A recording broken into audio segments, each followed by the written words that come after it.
4.4 start करते हैं जी। इसमें क्या कह रहा है, कहते हैं जी a force of 100 newton is applied perpendicular on a spanner at a distance of 10 centimetre from a नट।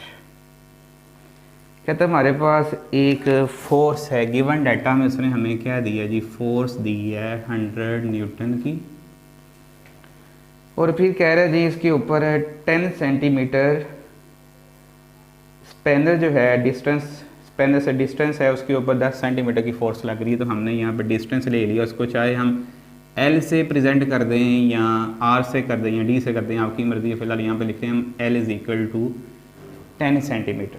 तो सेंटीमीटर को हम मीटर में करेंगे जी। फर्स्ट ऑफ ऑल आपको पता है कि ऐसा यूनिट हमें चाहिए होते हैं न्यूमेरिकल को हल करने के लिए, तो हम पहले इसको ऐसा यूनिट में लेके आएंगे। तो इसका ये हमारे पास आ जाएगा जी 0.1 मीटर। अच्छा, उसके बाद क्या कह रहा है जी, कहता है यहाँ पे हमने फाइंड क्या करना है, कहता है find the torque produce by the force. आपने फाइंड करना है, फाइंड आउट हमारा क्या है, फाइंड आउट है जी हमारा टॉर्क। टॉर्क हमने फाइंड करना है। जब फोर्स अमल करेगी स्टूडेंट, हमारे पास स्पैनर है, स्पैनर ने एक नट को खोलना है, और नट को खोलने के लिए हम 100 न्यूटन की फोर्स अप्लाई कर रहे हैं इस पॉइंट पे।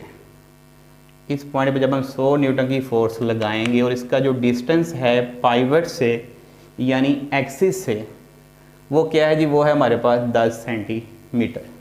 यानी स्पैनर हो सकता है हमारा इससे भी लंबा हो, लेकिन जहाँ पे हमने उसको, जहाँ से उसको पकड़ा है, वहाँ से लेके उसका एक्सिस यानी वो पॉइंट जिस पॉइंट के नट ने मूव करना है, रोटेट करना है, वहाँ तक का जो डिस्टेंस है वो है जी 10 सेंटीमीटर। तो आपको पता है कि जब फोर्स अमल करती है और किसी चीज़ को घुमाती है तो टर्निंग इफेक्ट बन जाता है, जो कि हमारे चैप्टर का नाम भी है, turning effect of force. Force ने जब ऐड करके किसी चीज़ को मूव करवाना है तो उसके अंदर टार्क प्रोड्यूस हो जाएगा, और वो टार्क हमने जी फाइंड करना है। फॉर्मूला जो हम यहाँ पे यूज़ करेंगे वो हमारे पास है जी tau is equal to F cross L. अब एफ क्रॉस एल की भी यहाँ पे बहुत ज़्यादा अहमियत है। क्रॉस यहाँ पे मतलब मल्टीप्लाई सिंपल नहीं है, क्रॉस से मतलब ये है कि this is a vector quantity force and L is also a vector quantity. और जब दो वेक्टर्स को मल्टीप्लाई करने से रिजल्टेंट हमें एक वेक्टर मिलता है। टॉर्क बजाते खुद एक वेक्टर क्वांटिटी है, जिस वजह से हम यहाँ पे क्रॉस यूज़ कर रहे हैं। और क्रॉस को हटा के हम साइन थीटा भी यूज़ करते होते हैं, लेकिन फ़िलहाल वो आपके टॉपिक का हिस्सा नहीं है, आपके सिलेबस का हिस्सा नहीं है। याद बस इतना आपको बता रहा हूँ मैं, आपने याद रखना है जो क्रॉस है उसका मतलब सिंपल मल्टीप्लाई नहीं है। अच्छा जी, फिलहाल हम इसको स्टार्ट करते हैं, सोल्यूशन इसका शुरू करते हैं। सोल्यूशन में हमने क्या करना है, सिंपल है जी, हमारे पास वैल्यू पुट करते हैं। टॉर्क हमने निकालना है, फोर्स की वैल्यू उसमें हमें दी हुई है जी 100 न्यूटन, और जो एल है हमारे पास यानी मूवमेंट आर्म जिसको हम कहते हैं वो है हमारे पास 10 सेंटीमीटर। उसको हमने मीटर में किया, 0.1 आ गया। तो 0.1 हम यहाँ पे लगाएंगे, इन दोनों को जब मल्टीप्लाई करेंगे हमारे पास आ जाएगा 10, और टार की यूनिट होती हैं जी न्यूटन मीटर। ये था जी हमारा न्यूमेरिकल नंबर 4.4। इसके बाद हम चलते हैं जी न्यूमेरिकल नंबर 4.5 पे। 4.5 में कह रहा है a force is acting on a body making an angle of 30 degree with the horizontal. एक फोर्स है जी हमारे पास जो कि एक्स एक्सिस के साथ, हॉरिजॉन्टल के साथ 30 का जाविया बना रही है, और उसका जो हमारे पास हॉरिजॉन्टल कंपोनेंट है,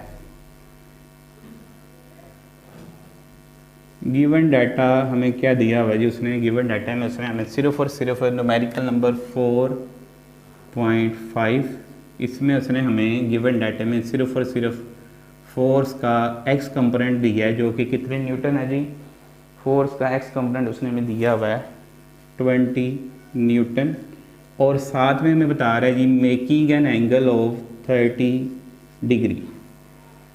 फोर्स जो है वो एक्स एक्सिस के साथ 30 का जाविया बना रही है, जबकि उस फोर्स का एक्स कंपोनेंट जो है वो 20 न्यूटन है। तो फिलहाल हमारे पास यहाँ पे हमने जो एफ एक्स है वो उसमें हमें दिया हुआ है कितना जी, ये हमें दिया उसने 20 न्यूटन। फोर्स जो है वो हमने क्या करनी है, फाइंड करनी है, और यहाँ पे जो एंगल बन रहा है वो हमारे पास कितना है जी, वो है 30 डिग्री। जो कि फोर्स बना रही है एक्स एक्सिस के साथ यानी हॉरिजॉन्टल के साथ। हॉरिजॉन कह रही है, हॉरिजॉन्टल कह लें, ये आपकी मर्ज़ी है। फाइंड आउट हमने क्या करना है जी, फाइंड आउट हमने करना है उस फोर्स को जो कि 30 का ज़ाविया बना रही है एक्स के साथ, हॉरिजॉन्टल एक्सिस के साथ, और जिसका कंपोनेंट जो है वो 20 न्यूटन है। फॉर्मूला यहाँ पे जो हम यूज़ करेंगे, फॉर्मूला है हमारे पास उसका F x is equal to F cos theta. हमें चाहिए क्या स्टूडेंट्स, हमें फोर्स चाहिए, और फोर्स निकालने के लिए हम कोस थीटा को यहाँ से उठाएंगे, इधर मल्टीप्लाई हो रहा है, इधर आके डिवाइड हो जाएगा। ये हमारे पास आ जाएगा जी F x over cos theta is equal to किसके आ जाएगा, एफ के आ जाएगा। इसको हम रीअरेंज कर लेते हैं जी, पहले F is equal to F x over cos theta. F x की वैल्यू उसने हमें दी हुई है जी 20 न्यूटन, तो 20 पुट कर दिया हमने, और कोस एज इट आ गया, थीटा की वैल्यू उसने हमें दी हुई है 30 डिग्री, तो हमने लगा दिया जी कोस 30। जब हम इसको कैलकुलेटर से हल करेंगे तो देखते हैं जी इसका आंसर क्या आता है। आपने इसको क्या करना जी, 20 डिवाइडेड बाय कोस 30, तो हमारा इसका आंसर आ जाएगा जी सिंपल 23.09 न्यूटन हमारे पास क्या आ गई जी, हमारे पास फोर्स आ गई। इसमें हमारे पास हमने फोर्स कैलकुलेट करनी थी, जिसका हमने आंसर निकाल दिया है 23.09, उसका हम राउंड ऑफ करके 23.1 न्यूटन भी लिख सकते हैं। चलिए जी अगला न्यूमेरिकल शुरू करते हैं। तो 4.6 में हमें कह रहा है जी the steering of a car has a radius of 16 centimetre. Given data जो है यहाँ पे हमारे पास वो लिख लेते हैं। गिवन डाटा में उसने हमें दिया हुआ जी कार का स्टीयरिंग है, उसका रेडियस दिया उसने 16 सेंटीमीटर। नंबर 2 पे हमें कह रहा है जी find the torque produce by a couple of force. अब फोर्स जो है वो हमारे पास उसने दे दी है, हमें कितनी दी है जी 50 न्यूटन की फोर्स है जो कि एक्ट कर रही है एक कार के स्टीयरिंग रेडियस पे, सॉरी कार के स्टीयरिंग के ऊपर। और कपल ऑफ फोर्स जो है, कपल का मतलब होता है जोड़ा, फोर्स का एक जोड़ा अमल कर रहा है जिससे कपल पैदा होता है। दोनों फोर्सेस मुखालिफ सिमत में अमल करती हैं। आपने जब किसी को कार चलाते देखा है या कार चलाई है तो आपको पता है कि हम दोनों हाथों से उसके स्टीयरिंग को पकड़ते हैं। एक हाथ से हम फोर्स अपवर्ड लगाते हैं, एक हाथ से डाउनवर्ड लगाते हैं। दो फोर्सेज होती हैं जो कि ऑपोजिट होती हैं, और ये क्या पैदा करती हैं, ये कपल पैदा करती हैं। कपल से हमारे फोर्सेज का यहाँ पे एक पेयर है। फिलहाल गिवन डाटा में उसने हमें कार के स्टीयरिंग का रेडियस दिया है और फोर्स दी है जी 50 न्यूटन। फाइंड आउट हमने क्या करना है जी, फाइंड आउट हमने यहाँ पे करना है कपल का टार्क। तो हम उसको लिख सकते हैं जी TC, torque of couple, couple का टार्क हम उसको इससे प्रेजेंट करेंगे, और ये हमने फाइंड करना है जी। फॉर्मूला देखते हैं, जो फॉर्मूला हमने यहाँ पे यूज़ करना है। फॉर्मूला यहाँ पे हमारे पास आएगा बच्चों, कपल का टार्क है, इसका फॉर्मूला है F क्रॉस AB।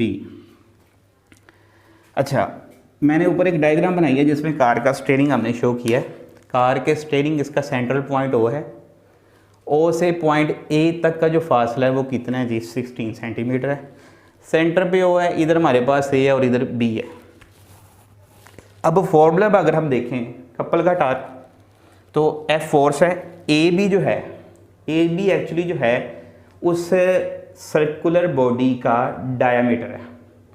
AB से मुराद आपने ये नहीं समझना ये और B दो पॉइंट हैं, ये एक्चुअली डायामीटर है।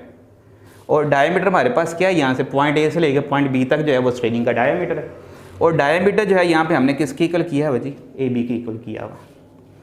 और सबसे पहले हमने क्या करना है जी, 16 सेंटीमीटर है, उसको हमने मीटर में करना है। लेकिन ये स्टेप हम थोड़ा एंड पे करेंगे, फर्स्ट पे इसको क्यों नहीं कर रहे, क्योंकि अभी हमें R नहीं रिक्वायर, हमें उसका डायमीटर रिक्वायर्ड है। तो सबसे पहले हम यहाँ पे क्या करेंगे जी, इसका सोल्यूशन स्टार्ट करते हैं। सोल्यूशन में हमने क्या करना है, फर्स्ट ऑफ ऑल हमने सोल्यूशन में फाइंड करना है जी ए बी हमारे पास किसके इक्वल है, पॉइंट A से पॉइंट B तक का डिस्टेंस हमारे पास गिवन नहीं है, O से A तक का गिवन है। और अगर मैं कहूँ कि अगर मैं जमा कर दूँ ओ ए के अंदर, क्या जमा करूँ, ओ ए के अंदर अगर मैं ओ बी जमा कर दूँ, O A plus O B is equal to किसके हो जाएगा, ए बी के इक्वल हो जाएगा। यानी यहाँ पे मेरे पास जो ए बी डिस्टेंस है वो मैं कैलकुलेट कर रहा हूँ ओ से ए तक कितना है, 16 सेंटीमीटर। तो वो हमने लिख दिया जी 16 ओ से बी तक। अच्छा स्टूडेंट्स, आपको पता है कि एक दायरा है और दायरा जो होता है उसका सेंटर से बाउंड्री तक का डिस्टेंस मीन्स डैट उसका रेडियस तो सेम होता है। वो हम किसी भी पॉइंट से ले लें, यहाँ से इधर ले लें, यहाँ से इधर ले लें, यहाँ से ऊपर को ले लें, यहाँ से हम नीचे की जानिब उसको लाइन को ड्रा कर लें, रेडियस उसका उतना ही होता है। तो एक्चुअली पॉइंट ओ से ए तक भी उसका रेडियस है 16 सेंटीमीटर और पॉइंट ओ से बी तक भी उसका रेडियस है, और रेडियस चूँकि 16 सेंटीमीटर है तो लिहाजा हमारे पास जो ओ बी है वो भी कितना आ जाएगा जी, वो भी हमारे पास यहाँ पे आ जाएगा 16। उसके बाद जब दोनों को प्लस करेंगे तो हमारा कितना हो जाएगा जी, ए बी हो जाएगा हमारे पास 32 सेंटीमीटर। ए बी हमारे पास आ गया 32 सेंटीमीटर, जो कि हमें रिक्वायर था कपल का टार्क फाइंड करने के लिए। लेकिन अब हम क्या करेंगे, इसको पहले ऐसा यूनिट में कन्वर्ट करेंगे, 100 पे डिवाइड करके ये हमारे पास आ जाएगा जी, ये हमारे पास कितना आएगा जब हम 32 सेंटीमीटर को डिवाइड कर रहे हैं 100 पे, तो इसकी वैल्यू हमारे पास आ रही है जी, इसकी वैल्यू आ जाएगी 0.32 मीटर।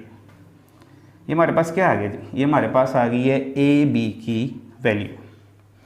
अच्छा उसके बाद हम सिंपल फार्मूला यूज़ करेंगे, कपल के टार्क जो है उसका फार्मूला यूज़ करके आंसर निकालेंगे F cross A B. Force उसने हमें दी हुई है जी, फोर्स कितनी है जी 50 न्यूटन, 50 न्यूटन की फोर्स है, उसको हमने मल्टीप्लाई करना है ए बी, और ए बी हमने यहाँ पे क्या निकाला है जी, ए बी की वैल्यू हमने यहाँ पे निकाली है, ए बी हमारा इक्वल है जी 0.32 मीटर के, उसकी वैल्यू हम यहाँ पे लगाएंगे 0.32 मीटर, तो हमारा आंसर आ जाएगा कपल का टार्क जब आ जाएगा 16 न्यूटन मीटर।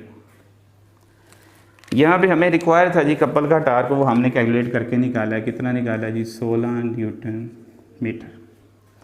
अच्छा जी न्यूमेरिकल नंबर 4.7 की जानिब चलते हैं।